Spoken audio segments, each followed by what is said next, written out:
A poor mechanic led a wild Mustang shelter in his barn. A woman returned with a ring and a story. In a quiet Wyoming town blanketed by snow, a reclusive man opens his barn door to shelter a wounded horse, not knowing that this simple act of kindness will lead him to confront old grief, rediscover lost dreams, and meet a woman carrying the last gift her father ever left behind. What begins as a chance encounter becomes a journey of healing, music, and the kind of love that doesn't ask for perfection, only presence. If you've ever believed that kindness has the power to rewrite lives, this is the story for you. Before we begin, if heartfelt stories of second chances, quiet love, and the magic of simple moments speak to you, consider subscribing to our channel. We share stories that lift, heal, and linger in your heart long after the final words. Now sit back, take a breath. Let me tell you the story of the Mustang's secret. A story about the wind, the barn, and the people who choose to stay. The snow had started early that evening, heavy and wet, blanketing the hills like silence laid thick over the world. Eli Morgan stood at the edge of his barn, the worn wood creaking behind him, breath ghosting in the cold air as he watched the horizon blur. The Wyoming wind was steady but soft, whispering through the pines. It had been this way every December since his mother passed, quiet, cold, and a little lonelier than he cared to admit. He tugged his flannel tighter, feeling the stiff chill creep through the cuffs. The old John Deere tractor behind him was halfway repaired, as always. Something was always halfway fixed around here. The roof, the fence, the man himself. He was about to close the barn doors when he saw it. At first it was just a movement, a shape too graceful to be the wind. Then a sound, faint, uneven hoofbeats crunching snow. Out of the thickening white came a figure, dark against the pale. A horse. No saddle, no halter. Wild. Eli narrowed his eyes. The Mustang limped, its left shoulder dipped lower than the right, blood drying along one flank. A gash, not fresh, but not yet healed. The animal staggered toward the barn as if drawn by instinct or hope. Eli stepped forward, cautious. Most wild horses ran from humans. This one didn't. It paused just a few feet from him, sides heaving, breath steaming. Its eyes met his, dark, wide, and something else. Not fear, weariness maybe. Wariness, too, but not fear. "Easy now," Eli murmured. His voice sounded foreign in the stillness. "I'm not gonna hurt you." The wind picked up. Snow swirled around them in delicate fury. The horse's legs trembled. Eli looked back at the barn. One empty stall, a pile of old hay. He had nothing to offer but shelter. He made his choice in silence. Without a word, Eli turned and pushed the door open wider, stepping aside. The barn's interior glowed faintly from the single bulb hanging above the center beam. The scent of wood, oil, and distant hay filled the air. He didn't look back. After a beat, the sound of tentative hooves echoed behind him. The Mustang walked in. Eli closed the doors against the storm. He didn't sleep much that night. He brought down the cleanest blanket he could find, laid it over the stall rail, dug out a pail of water, tossed in a handful of oats meant for a neighbor's horse that never came. The Mustang, still nameless, still watching, took it slowly, its ears flicking at every creak and sigh of the barn. Eli didn't try to touch it. He just sat nearby on an overturned crate, a cup of coffee cooling in his hands, and let time do what words couldn't. The snow kept falling. So did the silence. By morning, the storm had passed, leaving behind a world cloaked in white and light. Sunlight caught on the frost-laced windows, casting long, golden lines across the barn floor. Eli stepped outside into the brightness. Everything felt hushed, waiting. He glanced toward the stall. The Mustang was still there, still watching. Later that afternoon, after finishing repairs on the tractor, or pretending to, Eli found himself talking. Not much, a few sentences here and there, stories he hadn't told in years. How his dad once tried to tame a wild Appaloosa and got kicked so hard he limped for 3 months but still called the horse Buddy. How his mom made cornbread that could cure anything short of death. How he used to dream of being a songwriter once, before the family garage swallowed that dream whole. The Mustang didn't interrupt. Eli appreciated that. "I suppose you've got a story too." he said quietly, leaning on the stall rail. Most of us do. Some we tell, some we bury. The horse flicked an ear, shifted its weight. Snow melted off its coat in slow, glistening streams. I won't keep you, he added. When you're strong enough, the door's open. But even as he said it, he hoped the horse would stay. 3 days passed. On the 4th morning, he named her Spirit. He didn't know why. It just fit. There was something about the way she moved. Careful, deliberate, but with a grace that hinted at untamed winds and wide-open skies. She wasn't broken, just healing. Same as him. That morning she took an apple from his palm. No halter, no rope, just trust. That was when Eli heard the crunch of tires on snow.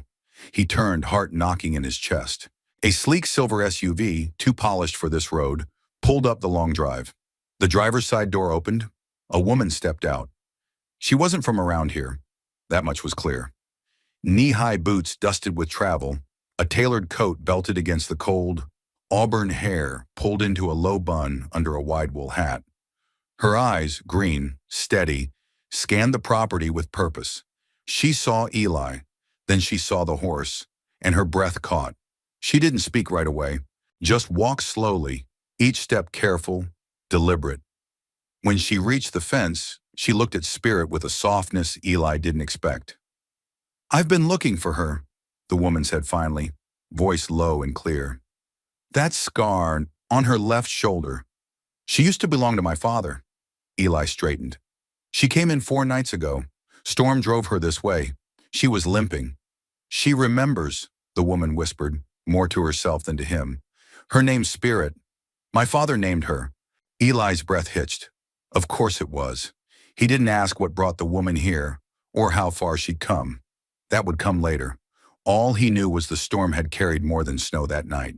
It had carried a story, a beginning, and maybe, just maybe, something waiting to be rewritten. Eli didn't sleep that night. Not well, anyway.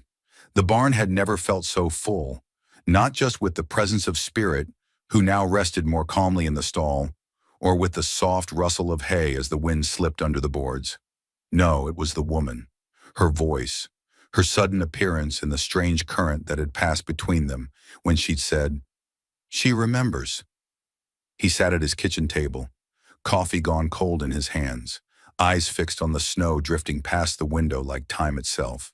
His house was a quiet place, too quiet most days. One framed photo on the wall, his mother laughing, holding a pie. No sign of his father, no signs of his past, really, except what creaked underfoot or gathered dust on shelves. He reached for his old denim jacket, frayed at the cuffs, still smelling faintly of motor oil, and stepped back outside, drawn again to the barn like it was the only place that understood him anymore. The Mustang stood tall this morning. Spirit's shoulder had improved with rest and salve.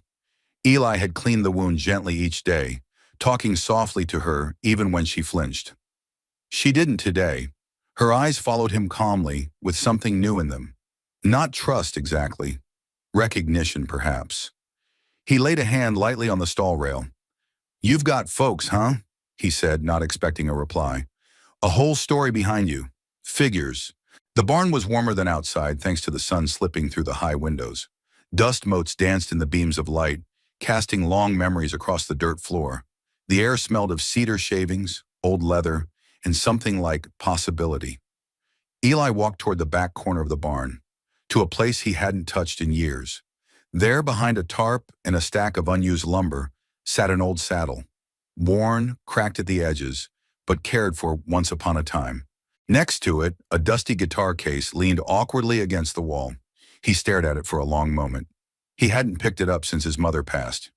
Music had belonged to a different life, one filled with bar gigs on weekends, notebook pages full of lyrics, and dreams that hadn't yet gotten buried under oil filters and overdue bills. Eli blew the dust off the case but didn't open it. Not yet. Later that day, the woman returned. She pulled up the long, snowy drive again, parking beside the rusted pickup out front. Eli was waiting by the barn doors, not sure what to expect. He'd thought she might be gone, figured her visit was some kind of closure. One last goodbye to a piece of her past, but she stepped out of the SUV with a small thermos in hand and a look that suggested she wasn't quite done with this place, or with him. "Brought coffee," she said. "You look like you needed it yesterday." Eli gave a half smile. "You're not wrong." They stood for a moment in silence, snow crunching beneath their boots. Then she asked, "Do you mind if I see her again?" "Not at all." Inside, Spirit stood with her head low but alert, ears twitching at their approach. "She's calmer today," the woman said softly, kneeling slightly by the stall gate. Her fingers rested against the wood as if she were touching something sacred. "She's a fighter," Eli said, "but there's gentleness in her too. Reminds me of someone I knew." The woman glanced up. "Your mother?" Eli blinked. "How'd you... You talk about her like she's still here. Most people who've lost someone do that. I do it too." He nodded, eyes falling to the straw beneath his boots. "She passed 3 winters ago. Stroke. Quick. Quieter than she deserved." "I'm sorry." "Yeah, me too." They stood in silence again, but this time it felt less empty. Like the barn had absorbed their pain and was holding it gently between its beams. After a while, Eli asked, "You never said your name." "Charlotte," she replied. "Charlotte Ellis." "Eli Morgan." She extended her hand. He took it. Warm, steady, no pretense. The shake lingered longer than necessary. "I should have introduced myself yesterday," she said. "I was just surprised seeing her again." Spirit. How long had she been gone? "About 8 months. She broke out after my father died. We ran a therapy center for veterans. Horses helped them more than any doctor ever could. Spirit was special, different. My father said she understood grief better than most people." Eli looked over at Spirit. "She carries it, that's for sure." Charlotte smiled faintly. "So do you." He didn't respond. They shared coffee from her thermos while sitting on an overturned hay bale just outside Spirit's stall. Charlotte talked about her father, a man who'd served in 2 wars, then found peace among horses and quiet people who'd been broken in ways no one could see. "He used to say," she murmured, "if you can earn the trust of a horse that's been hurt, you can believe in people again." Eli looked at her. "Do you?" "I didn't," she admitted. "Not for a long time. Then I met you." Hum, the words hung there. Simple, sincere, and more loaded than either of them could explain. That night, Eli opened the guitar case. The strings were dusty but intact. The wood smelled like old pine and stage lights. He tuned it slowly, fingers stiff from years of absence, then sat on the back steps of his house as twilight settled in. His voice was rusty, but the melody came, a soft tune. No words yet, just notes that wrapped around the wind and the snow, and the way Charlotte had looked at Spirit. For the first time in years, the barn didn't feel like a place of endings. It felt like a beginning. Charlotte returned the next morning just after sunrise.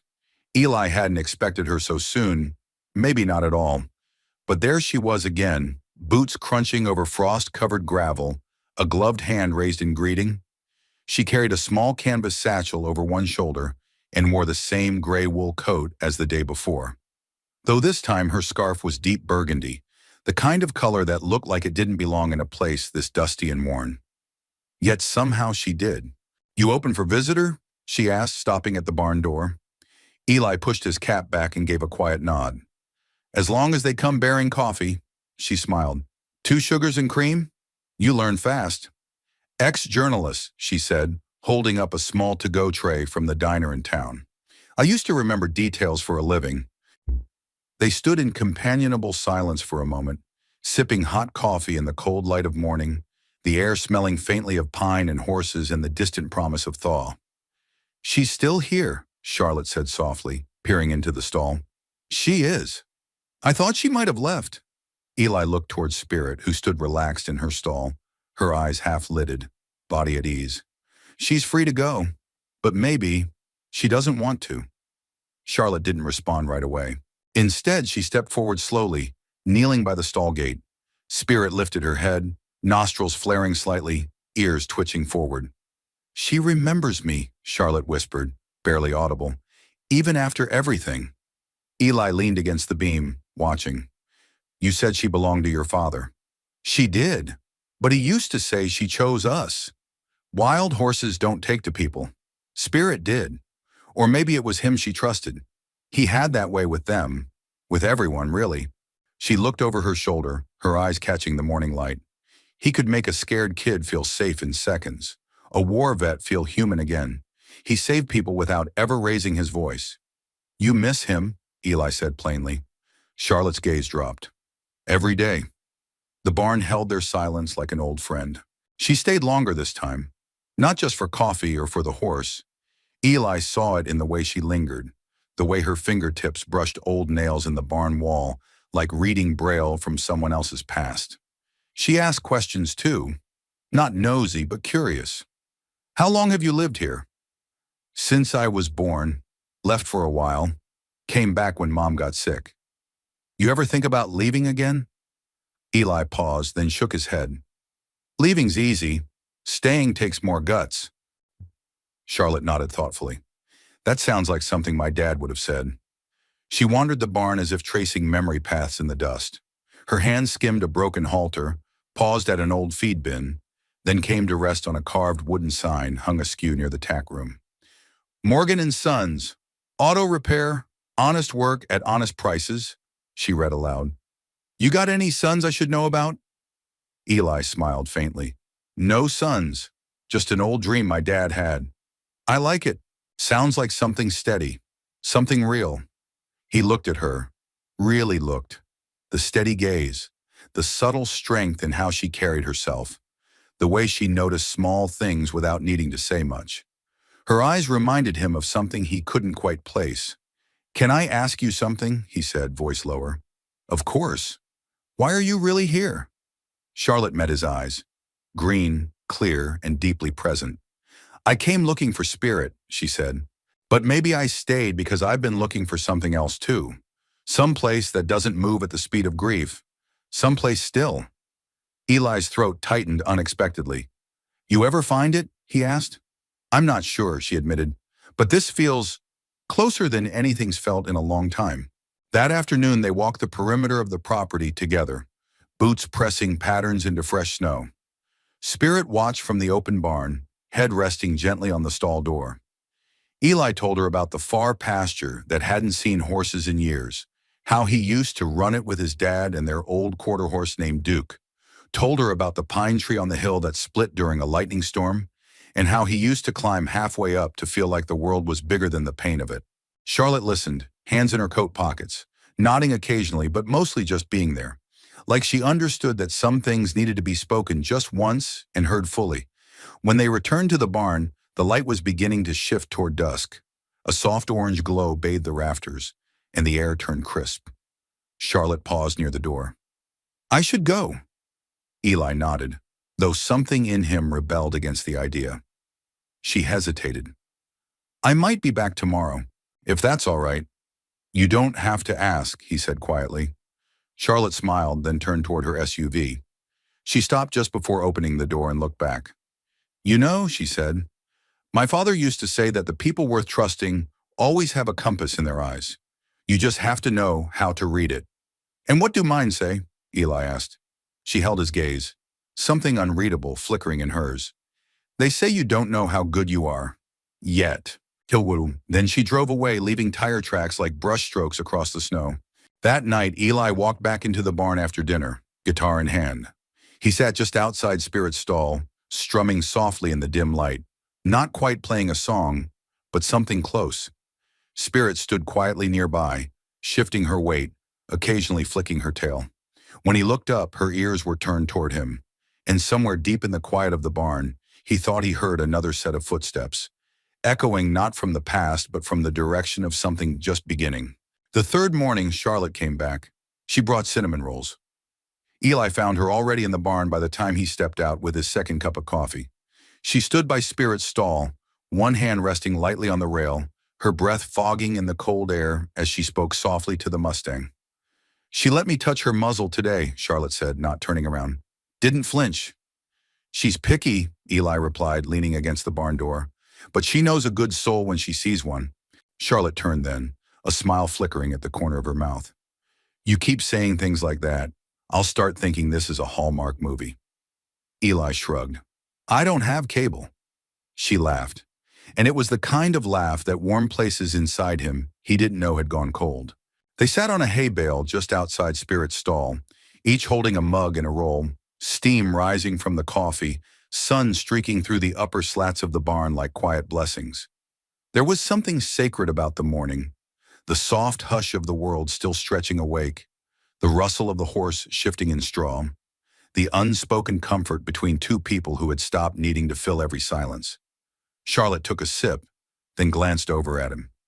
"You've been kind. I don't take that lightly." Eli raised an eyebrow. "Most folks would have called animal control. I fed her. That's not exactly sainthood." "You gave her shelter," she said, "when you had nothing to gain." He looked down at his boots. "I know what it's like to need shelter and not know where to find it." That stopped her. For a moment, she didn't speak. "What happened?" she asked softly. Eli took a breath, long and slow. "I left this place when I was 20. Wanted to chase music, make a name for myself. Got as far as Denver. Played some gigs. Slept in a truck more often than a bed.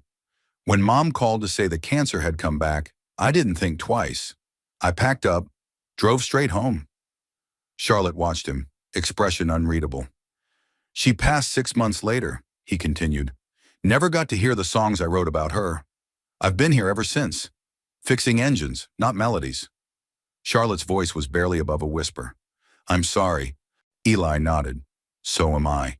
But not for coming back. Just for what I never finished." She reached into her satchel and pulled out a worn leather notebook, edges dog-eared, pages crinkled. "My father kept a journal. He wrote about every horse that came through our center, their fears, their breakthroughs, even their moods on rainy days. Spirit had 6 pages all to herself." Eli leaned in as she opened the book and pointed to a line written in precise cursive. "Spirit doesn't trust easily, but when she does, it's for life. She senses pain the way most people sense weather." Charlotte looked at him. He believed horses could read people, that they could sense the damage and still choose to stay. Eli exhaled slowly. "Maybe we should all be more like them." They spent the next few hours working side by side. Charlotte swept out the feed room while Eli replaced a few cracked boards along the back of the barn.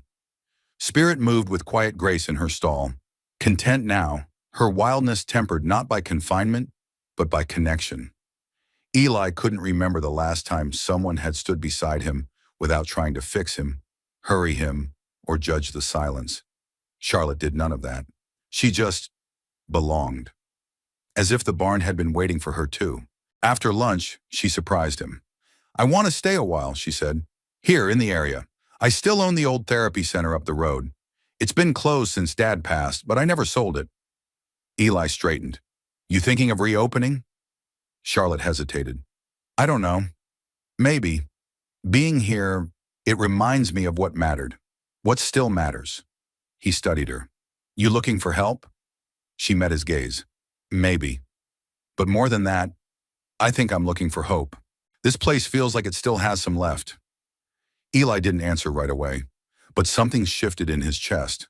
Like a door he hadn't touched in years creaked open just a little. That evening, the sky blushed pink behind the pines, and Eli found himself sitting on the porch steps, guitar resting across his knee. His fingers moved over the strings with a slowness that wasn't rusty, just reverent. Notes drifted out into the cooling air, soft, simple, unfinished. Charlotte appeared beside him a few minutes later, holding 2 mugs. "You always play around sunset?" she asked, handing him one. "I don't always play," he said. She sat down beside him, knees pulled close, scarf tucked under her chin. "Sounds like something my father would have liked." "I'd have liked him," Eli said. Charlotte smiled faintly. "He would have liked you too. He believed in second chances, in quiet men with steady hands." They watched the last light melt behind the hills, the music fading with it. When Charlotte stood to leave, she lingered at the edge of the porch, hand on the railing. "I don't know where this is going," she said, "but I'm not afraid of staying still anymore." Eli nodded slowly. "Then maybe you found the right place." That night, Spirit lay down for the first time since arriving. Eli watched from the barn doorway, arms crossed, a blanket draped over one shoulder. It was a sign of trust, horses resting in that way, a vulnerability they didn't offer unless they felt safe. He glanced up toward the window where the stars had begun to prick the sky, and somewhere in the hush of wood and hay and memory, he felt it again, the sense that something was being rebuilt here. Not repaired, rebuilt. Spirit began to follow Charlotte, not in the skittish, unpredictable way of a horse still half wild, but with a quiet steadiness, like something dormant had awakened inside her. The way her ears flicked toward Charlotte's voice, the calm way she accepted a hand on her neck, even the way she shifted her body slightly to make room when Charlotte entered the stall. All of it felt intentional. Eli noticed. And not just about the horse. Charlotte was changing too. Her steps had grown less cautious, her gaze softer, and every now and then, Eli caught her humming, barely audible, just a few drifting notes, as she brushed Spirit's coat or filled a water bucket. She didn't seem to realize she was doing it, but Eli did. "She's drawn to you," he said one morning, leaning on the doorframe of the barn. Charlotte looked up from where she knelt, brushing Spirit's side. "You think?" Eli nodded. "Mustangs don't fake it. If they don't trust you, they let you know." Charlotte smiled faintly and returned her focus to the horse. "Funny, I used to be the same way." Later that afternoon, they took Spirit out to the paddock. It was the first time since she'd arrived that the gate had been opened for her. No rope or lead line attached. Just a wordless invitation. Eli and Charlotte stood side by side as Spirit hesitated at the threshold, nostrils flaring, testing the wind. Her hoof pawed the snowy ground once, twice before she stepped through and into the open space. They watched as she began to move, first at a walk, then a trot, then a full gallop that sent powder flying behind her like smoke from a long-forgotten fire. Charlotte's eyes shimmered as she watched. "She's beautiful." Eli didn't answer right away. He was too busy watching Charlotte. They walked the edge of the fence together, boots crunching through old snow. The air was brisk, but the sun shone, and for once, winter didn't feel so heavy. Charlotte was quiet for a while, then said, "I used to be afraid of horses." Eli looked at her, surprised. "I know," she smiled. "Kind of ridiculous now. But when I was a kid, I got knocked over by a gelding. Spooked me bad. I wouldn't go near one for years." "What changed?" "My dad. He didn't push, just waited. Let me find my way back. When I did, Spirit was the first one who let me touch her." Eli nodded slowly. "Guess she's good at that, helping people find their way back." Charlotte kicked gently at a tuft of snow. "I thought I was past all that. The running, the walls. But something about this place," her voice softened. "It reminds me of who I was before everything got complicated." Eli stopped walking. "You were someone who didn't want to be close to anyone?" Charlotte turned toward him. "No, I was someone who was close to people. Too close. I believed in them too much, until they stopped showing up, one by one." There was no bitterness in her voice, just truth. Eli's fingers curled around the fence rail. "You're not alone in that." She looked at him. "No, I don't think I am." That evening, they sat in the barn loft, above the stalls where old hay still clung to the corners, and spider webs glistened in the last light. Eli had brought up a lantern, and Charlotte brought 2 mugs of cider. They didn't speak much. Just watched the sun fall behind the hills and the sky shift to shades of copper and indigo. "Do you ever wish things had turned out differently?" Charlotte asked suddenly. Eli took a long sip. "All the time, but wishing never built anything." She studied him. "No, but it can be a place to start." He turned to her. "What about you? You ever think about selling the center? Moving on?" "I almost did," she said. "A few times, but something always stopped me. Guilt, maybe, or hope." Eli nodded. "Sometimes those two feel a lot alike." Charlotte's lips curved, sad and knowing. "My ex-fiancé said I carried too much weight, that I cared too deeply, that it made me hard to love." Eli's jaw tightened. "He sounds like a fool." "He was just tired," she replied, surprising him. "Tired of trying to hold up someone who refused to fall apart." The loft was quiet again, the kind of quiet that made your own heartbeat feel loud. "You ever let yourself fall?" Eli asked, his voice low. Charlotte looked down at her hands, fingers wrapped around the warm mug. "No, but lately..." I've thought about it. They sat in silence, the closeness between them no longer accidental. Below them, Spirit stirred, letting out a soft huff, like she too sensed the shift in the air. Later, when Eli walked her to her SUV, the moon had risen, pale and round above the barn. Charlotte lingered by the door, hands tucked into her coat pockets. "Thank you," she said. "For what?" "For not asking me to leave." Eli's brow furrowed. "Why would I?" "Because sometimes, when people get too close, they get scared of the broken parts." "I've got plenty of those myself," he said. She tilted her head, studying him. "Maybe that's why this doesn't feel so broken. Near arm."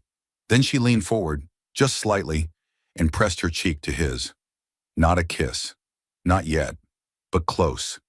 It was enough to leave him standing there long after she'd driven away, the night wind carrying the scent of hay, cider, and something else he couldn't quite name. Inside the barn, Spirit rested her head against the stall door and let out a low, contented breath. Whatever storm had brought her here, it had passed. And whatever came next, Eli had the sense that it wouldn't be faced alone. It began with the smell of smoke. Eli had woken early that morning, something restless in him, and gone out to the barn just as dawn broke. The air was cold, crisp, the frost clinging to fence posts like crystal lace. He'd intended to check on Spirit and maybe finish fixing the tractor's ignition coil. Routine, comforting. But halfway through tightening a bolt, the scent hit him, acrid and sharp, like burning oil in old wood. Not strong, not yet, but enough to raise the hair on his arms. He dropped the wrench. The fire was small, but fire in a barn is never really small. It had started near the old tool cabinet, likely from a frayed extension cord Eli had meant to replace weeks ago. A spark, some dry straw, and then smoke curling upward like a warning. Eli's first instinct wasn't to panic. It was to move. He rushed toward the corner, yanked the plug, and kicked hay away from the smoldering edge. The flames licked up one side of the wall, but hadn't caught fully yet. Grabbing an old fire extinguisher from the post, he pulled the pin and doused the area. White foam clouding the air as the hiss echoed through the barn. When the last ember fizzled and the smoke began to settle, he stood there, breathing hard, hands shaking. Not from the effort, but from the realization of how close it had come. Spirit had stirred anxiously in her stall, but hadn't panicked. He moved to her, soot staining his shirt, and rested a calming hand against her neck. "It's okay," he murmured, voice hoarse. "It's over." But something in him knew that wasn't entirely true. Charlotte arrived less than an hour later. Eli hadn't called her, but she'd shown up anyway, almost as if she'd felt it. He was sitting on the barn step, shirt streaked with soot, hands wrapped around a cup of water he hadn't touched. Smoke still clung faintly to his skin. The place smelled wrong now, like something scorched that couldn't be undone. Charlotte approached slowly, her eyes scanning the blackened patch of wood near the far corner. "What happened?" she asked, kneeling beside him. "Electrical," Eli replied, voice flat. "Could have been worse. You okay?" He nodded once, but his eyes stayed on the floor. "Just tired." Charlotte studied him, then quietly said, "You don't have to hold it together for me." Eli let out a breath that caught in his chest. "I've been holding it together so long, I don't even know what it looks like not to." She placed a hand over his. "Then maybe it's time you let someone else carry a little of it." They cleaned the damage together, Charlotte sweeping ash from the floor while Eli pried loose the burned paneling. It wasn't catastrophic, but it was enough to leave a scar, enough to stir up something deeper than smoke. By afternoon, most of the mess was gone, but the air still held the weight of what could have been. Eli stepped outside, wiping sweat and ash from his brow, and stared across the snow-laced pasture. The sky was overcast. A pale sheet stretched across the earth. Charlotte joined him, arms folded. "You're not just shaken because of the fire," she said softly. "No." He didn't offer more. She waited. Eli exhaled through his nose. "When my mom was sick, she'd sit in that barn every afternoon, even when she couldn't walk well. She said it made her feel alive. That barn, it's the last piece of her I have." Charlotte nodded slowly. "And today you almost lost it." He nodded, jaw clenched. Charlotte turned toward him. "Your mother sounds like someone who would have loved this version of you." Eli looked at her, eyes dark. "This version?" the one who still shows up, even when it hurts. That night, Charlotte didn't leave. She stayed for dinner, reheated chili and cornbread from the freezer. Nothing fancy, but the warmth of it filled the house in ways that hadn't happened in years. Afterward, they sat by the wood stove, the silence between them thicker than usual, but not heavy. It was the kind of silence that waited, not for conversation, but for trust. Charlotte held her mug between both hands. "You ever think about starting over?" she asked quietly. Eli looked up. "You mean somewhere else?" "No, I mean from where you are. Not pretending the past didn't happen. Just not letting it be the whole story." Eli studied her. "Is that what you're doing?" She gave a small, sad smile. "Trying to." He nodded slowly. "Then maybe I'll try too." It was late when she finally stood to leave, coat draped over her arm. Eli walked her to the door, the floorboards creaking under their feet. Just before stepping onto the porch, she turned to him. "Can I tell you something?" "Of course. I think I came here looking for Spirit, but I'm starting to think she's not the only one who needed a place to heal." Eli's chest tightened, but he didn't look away. "And maybe," she added, "I'm not the only one." She reached up and brushed a smudge of ash from his cheek, her touch lingering longer than necessary. "Good night, Eli." "Good night, Charlotte." When she left, Eli didn't go back inside right away. He stood there on the porch, hands in his pockets, staring out over the snow-covered hills as fog rolled in low and slow, softening the edges of everything.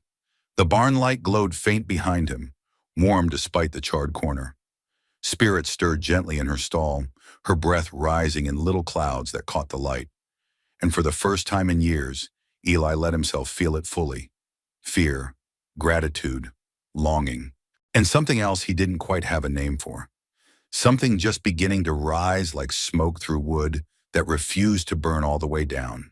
The old journal came out of nowhere. Charlotte had been cleaning out the back seat of her SUV, sorting through a pile of things she'd brought from her father's office at the therapy center. Yellowing invoices, old horse training manuals, dog-eared maps with faded pen marks. Most of it smelled like dust and leather and time. She was halfway through tossing an empty folder when she saw it. A worn leather-bound notebook, the spine cracked, corners soft, the cover etched faintly with her father's initials. She froze, not because she'd forgotten it existed, but because she had deliberately avoided opening it since the day he died. Her fingers hovered above the clasp. Then slowly she unfastened it and turned to the first page. The handwriting was unmistakable, blocky, slanted to the right, neat in its own stubborn way. June 14th. Spirit came back to us today. Skittish but watching everything, like she's been through fire and hasn't decided if she'll burn again. Charlotte's breath caught. She turned the page, then another. Her father's entries spanned years, observations about each horse, details about therapy sessions with veterans who barely spoke to anyone except the animals. And then, 6 pages dedicated to Spirit. Spirit has an old soul. She doesn't just respond, she listens. When a man cries next to her, she doesn't flinch. She leans in. Sometimes I wonder if she carries more than we can see, like she's the bridge between pain and peace. And finally, a line Charlotte had forgotten, one scribbled in the margin in a hurry, the ink smudged. If you ever find someone she chooses to stay with, don't leave. Later that afternoon, Charlotte drove back to the barn, the journal tucked under her arm. The weather had shifted again. A light flurry fell, barely enough to coat the ground, just enough to veil the world in hush. She found Eli fixing the back fence, a hammer in one hand, a nail pouch slung over his shoulder, a smudge of dried paint across his sleeve. His jacket flapped in the wind, and his breath came out in white clouds. "You're not gonna let a storm slow you down?" she called. He looked up, smiling faintly. "If I wait for perfect weather, nothing gets done around here." Charlotte held up the journal. "I found something." He came over, wiping his hands on a rag. "What is it?" "My father's notes, about Spirit, about everything." They walked into the barn together, the warmth from Spirit's stall wrapping around them like a memory. Charlotte opened the journal to the page she had marked and handed it to Eli. He read in silence, his eyes darkening with each line. When he reached the one about finding someone Spirit stays with, he looked up, brow furrowed. She stayed, he said quietly. That night after the fire, she didn't run. No, Charlotte replied. And neither did you. Eli exhaled slowly, the weight of understanding pressing against something long locked away. I thought I had to fix everything on my own, that if I asked for help, it meant I was weak. Charlotte stepped closer. Maybe letting someone in is how we fix ourselves. There was no kiss, no dramatic pause, just the soft ache of truth between them, quiet, real, and heavier than any embrace. That evening, they sat in the tack room with the journal open between them. Charlotte read aloud, passages about horses and soldiers, about the way her father saw the world in gestures and silences rather than speeches. Eli listened, sometimes nodding, sometimes smiling at a name he remembered from town. A veteran who used to stop by his shop to borrow tools and never return them. When she finished reading, Charlotte closed the journal and said, I think I want to reopen the center. Eli raised his eyebrows. Really? She nodded. Not because it's what he would have wanted, but because maybe it's what I need, what others still need. Eli was quiet for a moment, then said, If you do, you won't be doing it alone. Charlotte looked at him. You sure about that? He met her gaze without flinching. Spirit chose to stay, and I'm starting to understand why. Later that night, long after Charlotte had gone, Eli found himself back in the barn. The moonlight filtered through the loft window, casting soft silver shapes across the wooden floor. Spirit stood in her stall, calm and still, the steady rise and fall of her breath like a lullaby in the dark. Eli stepped into the stall, moving slowly. Spirit turned her head toward him, her eyes reflecting the light. He didn't speak, just stood there, letting her presence anchor him. Then for the first time, she took a step forward and rested her muzzle lightly against his chest. Eli closed his eyes. He had spent so many years holding everything in. The grief, the regret, the fear of being left behind. But in that moment, as a once wild creature offered him the simplest form of trust, something cracked gently open inside him. He didn't cry, but he let himself feel everything. The next morning when Charlotte returned, she found Eli brushing Spirit's coat with slow, practiced strokes. The radio played softly from a shelf nearby, an old country tune about dust and time and coming home. Charlotte held out 2 coffees. You're early, Eli said, smiling. So are you. They stood together, shoulder to shoulder, watching Spirit as she stretched her neck toward the sunlight pouring through the barn slats. Charlotte glanced at Eli, then whispered, Thank you. For what? For not turning away from the ghosts.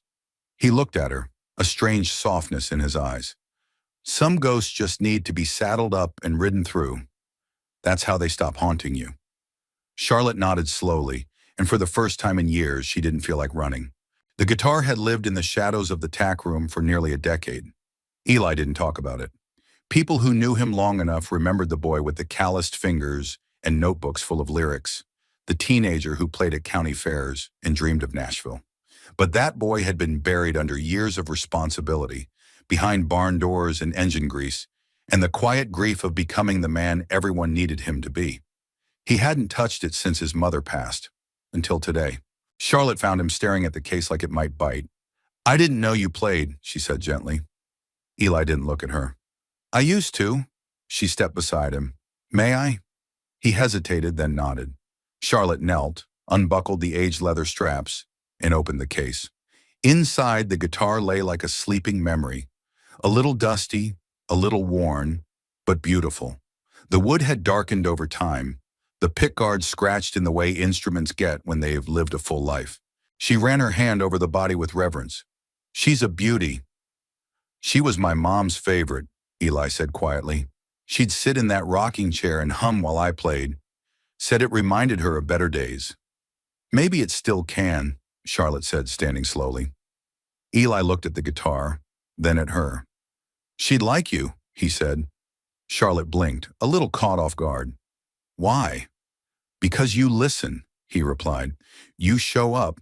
Charlotte smiled faintly, and something fragile but real passed between them. The kind of moment that didn't need music, because it already was. That evening, the barn took on a new kind of life. They had opened the loft windows and lit candles in jars, their glow soft against the worn wood. Charlotte dragged in 2 chairs from the house. Spirit stood in her stall, ears flicking toward the music as if remembering. Eli sat on a hay bale with the guitar resting on his knee. His fingers trembled at first, awkward and uncertain, but the strings welcomed him back like an old friend. He strummed a few chords, rusty but recognizable. A melody took shape. Not a full song, just fragments. Charlotte listened in silence, hands wrapped around a mug of cider, her eyes never leaving him. Eli didn't sing, not yet, but he played, slow and soulful, something that sounded like home and longing and all the things he'd never found the words for. When he stopped, the silence was thick and golden. Charlotte spoke softly. "What's it called?" Eli looked down. "Doesn't have a name yet." "It sounds like a beginning," she said. He chuckled. "You think every broken thing is the start of something new?" "No," she replied, "but I think you do." Afterward, they cleaned out an old trunk near the feed room, full of forgotten things. Worn halters, a rusted set of spurs, and a tin box of photographs wrapped in twine. Charlotte untied it carefully, revealing black and white snapshots of horses, children, and Eli's parents standing beneath a sign that read, "Morgan and Sons. Honest work at honest prices." One photo showed a much younger Eli sitting on the hood of a truck with a guitar in his lap and a grin too wide for his face. "You were a heartbreaker," Charlotte teased. "Still am," Eli deadpanned. She laughed, and the sound felt like a song he hadn't written yet. They sat on the floor of the barn surrounded by pieces of the past, the warmth from the lantern flickering over their shoulders, and for the first time, Eli spoke about his music. Not just the dreams, but the loss. "I stopped because I thought dreams were selfish," he said. "That playing a song while my mother fought for breath felt wrong. That writing lyrics about heartache while she was fading was indulgent." Charlotte's voice was steady. "No, it was survival. Just because it hurt didn't mean it wasn't holy." Eli swallowed hard. "She used to hum when you played," she added. "That sounds like faith to me." Later that night, Charlotte offered to walk Spirit in the paddock while Eli locked up the garage. Snow was falling lightly again, not the harsh kind, but the soft dusting that made the world look gentler. She led Spirit by a loose rope, letting her stretch her legs under the starlit sky. Spirit moved slowly at first, her breath forming soft clouds, her steps deliberate. Then, without warning, she gave a joyful toss of her head and broke into a trot, kicking up snow as she moved in a wide circle. Charlotte laughed aloud, the sound ringing through the air like a bell. Eli heard it from the edge of the barn, watching silently, his hands in his coat pockets. He didn't call out. He didn't interrupt. He just watched. Watched a woman who had been broken laugh. Watched a horse who had run stay. Watched a moment that didn't need to be captured, only remembered. They returned to the house with flushed cheeks and cold fingers. Eli made tea while Charlotte sat on the old leather couch near the fireplace, untying her boots. Spirit's breath still clung to her coat. Eli handed her a mug and sat beside her. Neither spoke for a while. The fire crackled. A song played low from the record player in the corner. An old tune, something soulful and slow. Charlotte leaned back against the cushions. "You're different these days." "Different how?" Eli asked. "Lighter, like someone's finally letting go of something they didn't know they were still holding." Eli turned the mug in his hands. "Maybe I am." She shifted closer, her voice low. "Then hold on to this instead."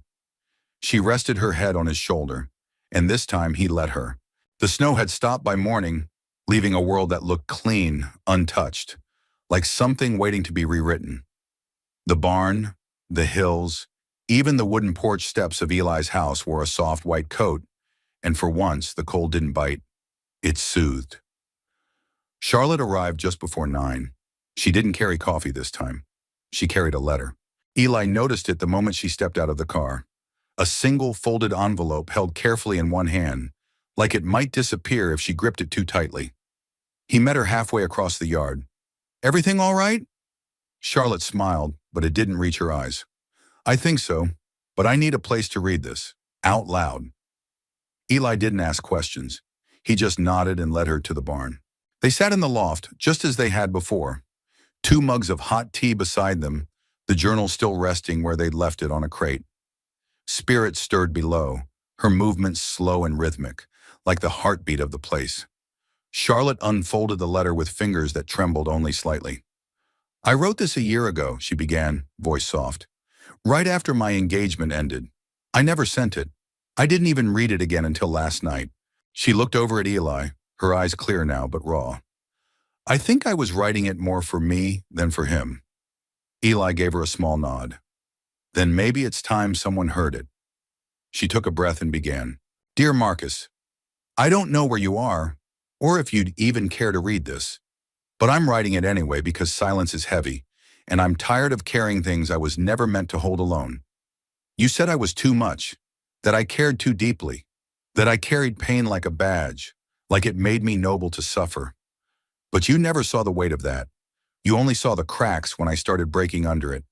I loved you, not just the convenient parts. I loved the days when you couldn't get out of bed, the nights you couldn't find the words. I stood beside you when everything in me begged for escape, and still it wasn't enough, or maybe it was too much. I'll never know. I'm not writing to ask you back. I'm writing to say that I forgive you, not because you asked, but because I need to. I forgive you for leaving. I forgive you for being too tired to stay. But I won't apologize for loving the way I did, for trying, for believing. I hope you find peace. I hope you find someone who sees you, even when you can't see yourself. As for me, I'm still learning to let people in. But maybe, just maybe, someone will stay. Charlotte." When she finished, the silence that followed was thick with something unspoken. Eli didn't speak for a long while. He just let the words settle. Let the pain, the strength, the quiet grace of it all hang there between them, like smoke after a fire. "That was beautiful," he said finally.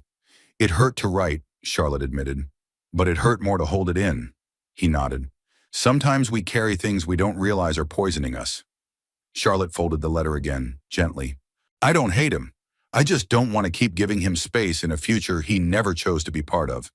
"That's strength," Eli said, "not weakness." They sat side by side, neither reaching for the other, and yet more connected than any touch could have made them. That afternoon they rode.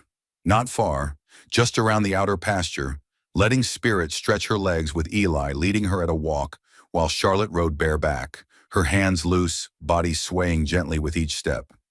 She laughed more than once, and Eli found himself watching her the way a man watches the sun break through cloud after a long winter. "Feels like flying," she called out. Eli smiled. "You're not scared?" "I think I forgot how to be." When they returned to the barn, the light was beginning to turn gold at the edges. Eli helped her down, his hands steady at her waist, and for a moment their eyes met. Not with urgency, not even with anticipation, but with a quiet, undeniable knowing. "You're different," Eli said. Charlotte tilted her head. "Different how?"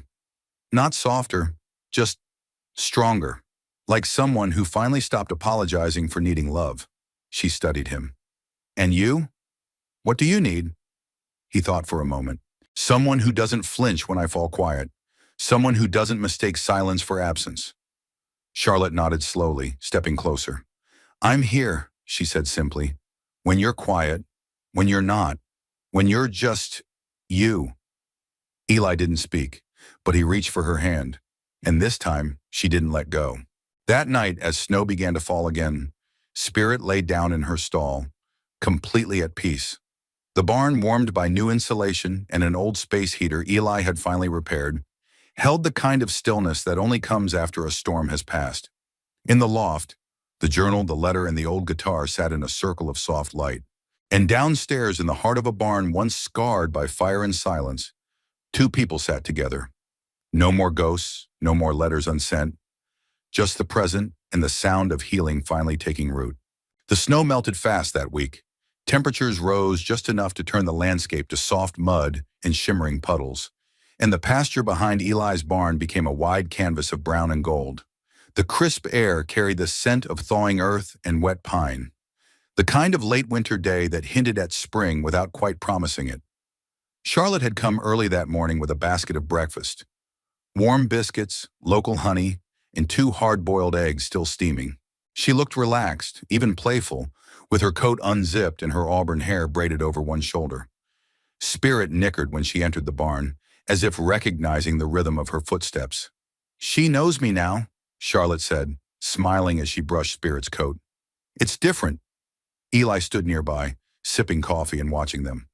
"She trusts you." "I think I trust me too," Charlotte replied. He raised an eyebrow. "That new?" She grinned. "Brand new." Later that afternoon, they decided to let Spirit roam. No ropes, no paddock, just the gate open, the world waiting. It had been Charlotte's idea. "She's earned it," she'd said, "and so have we." Eli hesitated at first. "You sure she'll come back?" Charlotte didn't flinch. "I think she's already home." They walked her to the far edge of the pasture where the hills dipped into a quiet valley, a place Eli hadn't visited much since his father passed. Spirit moved calmly beside them, not resisting, not rushing. The sky above was a pale blue streaked with drifting clouds, and the wind carried only the faintest chill. Eli unlatched the rope halter and stepped back. Charlotte took a breath. "Go on, girl." At first, Spirit simply stood there, ears twitching, eyes scanning the open space like she didn't quite believe it was hers. Then slowly she took one step, then another, and then she ran. It wasn't a sprint, not at first. It was a slow, graceful acceleration, legs stretching, mane flying, hooves thundering against the damp ground. Her muscles moved with a kind of poetry, power coiled and released in rhythm with the earth beneath her. Charlotte gasped, hand covering her mouth. "She's flying." Eli watched silently, something tightening in his chest. Spirit arced across the field like she belonged to it, tail streaming behind her, body shining in the afternoon light. She dipped into a shallow dip, then rose again, cresting the hilltop before circling back in a wide loop. When she stopped, she stood still for a moment, head high, nostrils flaring. Then she turned, and she came back, straight toward them, not because she had to, because she chose to. When Spirit reached them, she didn't slow. She came right up to Charlotte and pressed her muzzle gently against her shoulder. Charlotte let out a small sound, not quite a laugh, not quite a sob, and wrapped both arms around the horse's neck. Eli stepped forward, hand brushing Spirit's side. They stood that way for a long time, woman, man, and Mustang, in the middle of an open field, surrounded by nothing but wind and wide sky, and the quiet knowledge that some things, once broken, could not only be healed, but could return stronger. That evening, they returned to the barn as the sun dipped below the ridge. The light cast long shadows and painted everything in warm amber. Charlotte leaned against the gate while Eli filled the water trough. "You said you hadn't come out to this field in years," she said. Eli nodded. "It's where we used to ride, me and Dad, sometimes with Mom. After he died, I stopped. It felt empty. And now?" Eli looked around. "Now it feels like something new." Charlotte smiled. "That's the trick, isn't it? To stop measuring the present by the pain of what's gone." He met her gaze. "Or maybe just start allowing both to exist." She stepped closer. "I'm glad you opened the gate." He smiled. "You mean metaphorically or?" "Yes." Inside the barn, the air smelled of fresh straw and saddle soap. The old guitar rested on its stand in the corner, and the journal, her father's journal, lay open on the workbench as if still mid-thought. Charlotte walked to it and turned to the last page. She stared for a moment, then called out, "Eli?" "Yeah?" "There's something here I hadn't seen before." He joined her and they read the line together, a note written in smaller handwriting, squeezed between 2 entries. "Freedom isn't just about running. It's about knowing where you'll return." Charlotte let out a breath. "He wrote that after Spirit disappeared." Eli leaned on the bench. "He never stopped hoping she'd come back." "No," Charlotte said. "And maybe he was teaching me something too." Eli glanced at her. "What's that?" She looked at him, eyes steady. "That love doesn't always mean holding on. Sometimes it's letting go, and trusting what's meant to stay will choose to." That night, the stars came out early, crisp and sharp in the sky. Eli sat on the front porch with his guitar again, strumming softly as Charlotte leaned against the post beside him, a blanket over her shoulders. Spirit stood out in the paddock, her silhouette calm against the moonlight. Not locked in, not fenced. Just there, choosing to stay. Charlotte turned to Eli. "Do you still write songs?" "Bits and pieces," he said, "most of them unfinished." "Will you play one?" He hesitated, then nodded. His fingers moved gently over the strings, the melody low and rich. Something simple, built from hope and weather and wood. And when his voice came, it was quiet but sure. "You were born where the wild things roam, but you walked your way back home. Didn't need reins or rules or a plan, just the open heart of a steadier man."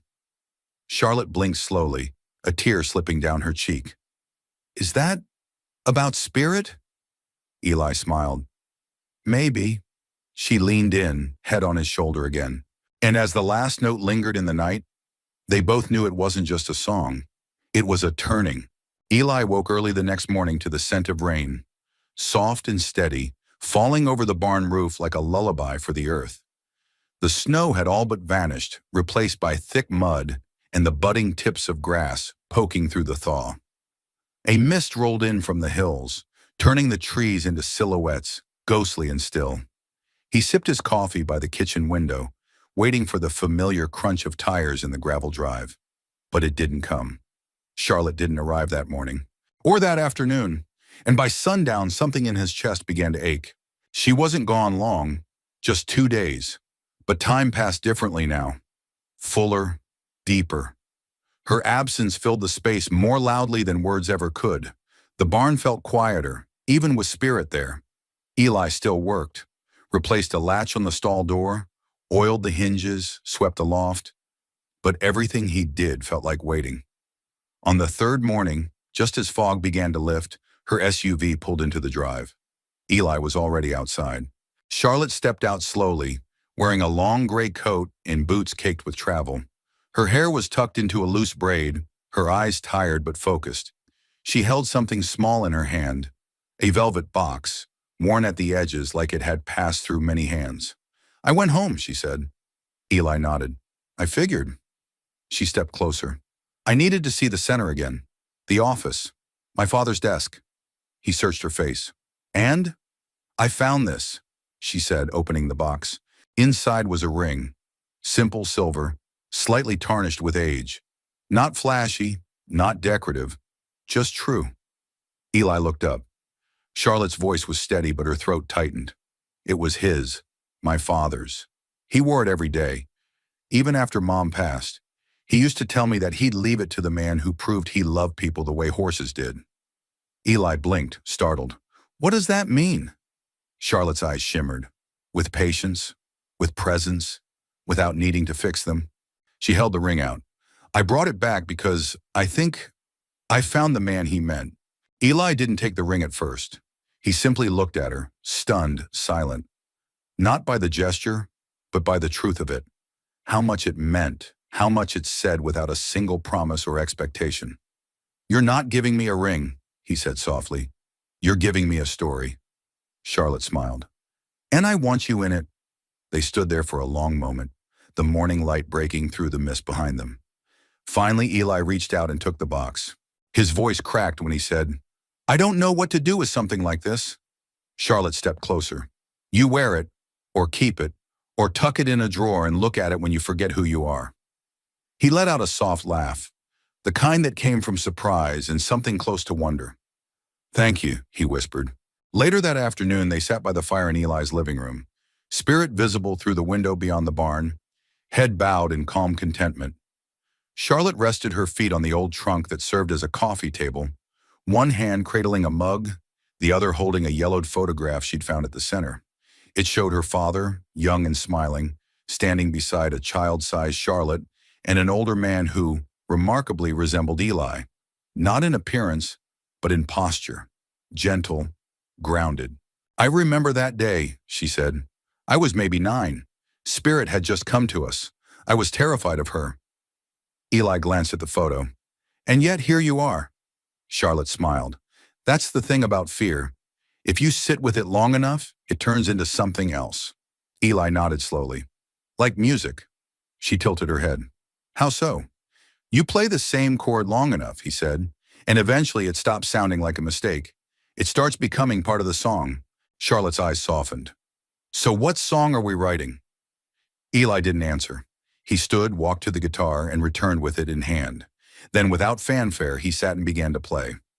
Not the half-finished tune she'd heard before, but a new one. Gentle, hopeful, clear. And this time he sang, "You walked through storms I never saw, but I heard the thunder in your voice. You held your heart like it was law, but love, it was always a choice. You stayed when the gate swung open wide, didn't chase or beg or run. You just stood there, quiet, side by side, and waited for the sun." Charlotte's breath caught, and when he stopped, she reached for his hand and said, "Don't stop writing. Not this time." "I won't," he said. "Not if you're part of it." That night the wind picked up, rustling the trees outside. Spirit paced the paddock once, then settled near the barn door, as if waiting. Inside, Charlotte slept with her head on Eli's shoulder, the ring box resting quietly on the mantel. Eli stayed awake, not from worry, but from the fullness of it all. The weight of memory, the lightness of presence, the quiet certainty that somehow the barn, the horse, the music, the woman beside him, wasn't just a second chance. It was the real beginning. The sign went up on a clear morning in early spring. It wasn't grand or polished, just hand-painted with care on an old cedar plank Eli had salvaged from the broken fence line. The letters were simple, strong, Ellis and Morgan Equine Haven, and beneath them, in smaller script, a place to rest, remember, and begin again. Charlotte stepped back, brushing sawdust from her jeans, a faint streak of green paint on her cheek. "You sure it doesn't look crooked?" Eli, holding a level in one hand, tilted his head. "Maybe a little, but so are we." She laughed, elbowing him. "That's not reassuring. Who said I was trying to be?" The small barn behind them, once Eli's personal refuge, now had 3 stalls open and ready, a fresh paddock fence, and a converted loft where Charlotte had installed shelves of journals, therapy tools, and old photographs from her father's archive. A space that had once echoed with loss now carried the steady rhythm of purpose. The first veterans were scheduled to arrive in a week. Spirit would be part of the program. So would Eli's music. He still wasn't sure how that happened. That evening, Charlotte sat on the front steps with a cup of tea, watching as Eli helped one of the neighbor kids saddle Spirit for the first time. The boy, shy and hesitant, kept glancing at Eli with wide eyes, but followed every instruction. Spirit stood patiently, solid and still. When the boy finally climbed up, Charlotte saw the moment something shifted. Not in the horse, but in the child. His shoulders straightened, his breath steadied, his grip relaxed. The smallest victories are often the quietest. She turned to Eli as he approached the porch, brushing hay from his shirt. "You were good with him," she said. "He didn't need much. Just someone not to rush him." "Still," she said, "I think you underestimate the kind of difference you make." He sat beside her. "Funny. I used to think I had to do something big. Make music, win crowds, be remembered. And now?" He shrugged, smiling. "Now I think if someone feels safe when they're near me, that's enough." Charlotte looked at him for a long time, then leaned her head on his shoulder. "That's more than enough." A few days later, they held a small opening gathering. Nothing elaborate, just a dozen locals, 2 visiting veterans, and a lot of homemade food. Spirit stood near the fence as if overseeing it all, calm and regal, her scar barely visible beneath her brushed coat. One of the veterans, a tall man with a deep voice and a nervous posture, asked if he could sit with her. "Of course," Charlotte said. He approached slowly, then paused a few feet away. Spirit watched him, ears forward. He didn't speak, just sat on the ground and breathed. 10 minutes passed, then Spirit stepped toward him, unhurried, deliberate, and rested her nose gently against his shoulder. The man's eyes filled. He didn't move, didn't speak, but something deep and silent shifted in that moment, and Charlotte understood again why her father had called horses the quietest healers. That night Eli played. Not in a concert hall, not on a stage, just in the barn, surrounded by straw and wood and the scent of lavender oil Charlotte had placed in jars along the stalls. The guitar rested easily on his knee, and the crowd was just a handful of people and one woman he hadn't known how much he needed until she walked back into his life with a ring and a story. Charlotte sat on a hay bale, barefoot, her dress catching the candlelight. Eli sang a new song, one he'd written slowly, across seasons, across silence. They say the wind won't ever stay. It's meant to roam, to lose, to stray. But sometimes home's a hand outstretched, a word unsaid, a heart confessed. So if you find a place to land, where no one asks, no one demands, then plant your feet and rest your name. You're not a storm. You're not to blame. You're just a soul who dared to stay, where even wind forgot its way. When the last chord faded, the barn was silent. Not from emptiness, but reverence. Charlotte stood, walked to him, and placed her hand on his heart.